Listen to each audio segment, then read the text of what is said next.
రైల్వేల్లో ఏకైక సమస్య ఏంటంటే అనేక మార్పులు చేశారు. ఇప్పుడు అక్కడ ప్లాట్ఫారాలు బాగు చేశారు, అట్లాగే బ్యాటరీ వెహికల్స్ పెడుతున్నారు, తర్వాత ఎస్కలేటర్లు పెడుతున్నారు, అలాగే దాన్ని ఏమంటారు లిఫ్టులు పెడుతున్నారు, చాలా మార్పులు తీసుకొస్తున్నారు. కానీ అలాగే ట్రైన్స్లోనూ అనేక మార్పులు తీసుకొస్తున్నారు. సరే, దాన్ని సద్వినియోగం చేసుకోవాల్సిన బాధ్యత మంది.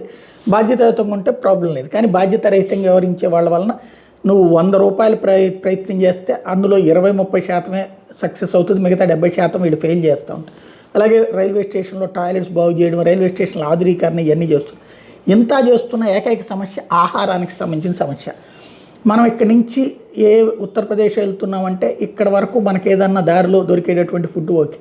ఉత్తరప్రదేశ్ పోయే రైళ్లలో ఆ రోటీలు ఇవే దొరుకుతుంటాయి. లేదా అట్టించి వచ్చేటటువంటి వాళ్ళకి సమస్య కొన్ని రకాలు ఉంటుంటాయి. ఆహారం పరంగా స్టిల్ నౌ ఐఆర్సిటీసీ ఫెయిల్ అవుతోంది, అట్లా రైల్వే శాఖ ఫెయిల్ అవుతోంది. ఏదో దాంట్లో స్విగ్గీలు ఏర్పాటు చేస్తామంటారు, లేకపోతే ఇంకోటి అంటారు కానీ లేదు.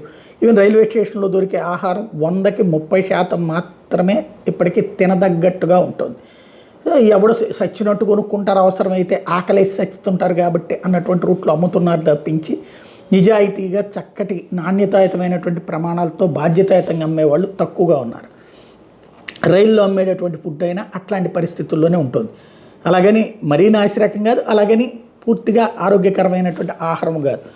అలాగే మనకు కోరుకునేటటువంటి ఏ ప్రాంతానికి సంబంధించి ఆ ప్రాంతం కోరుకునేటట్లేదు. ఇప్పుడు ఆ దిశగా ఏదో అడుగులు వేస్తామంటున్నారు, బట్ ఇప్పటికీ చాలాసార్లు చెప్పారు కానీ సక్సెస్ కాలేదు. ఇప్పుడు మళ్ళీ అశ్విని వైష్ణవ్ చెప్తోంది అయితే ఏ ప్రాంతానికి సంబంధించిన ఆహారం ఆ ప్రాంతంలో అందుబాటులో ఉండేటట్టు చూస్తామంటున్నారు.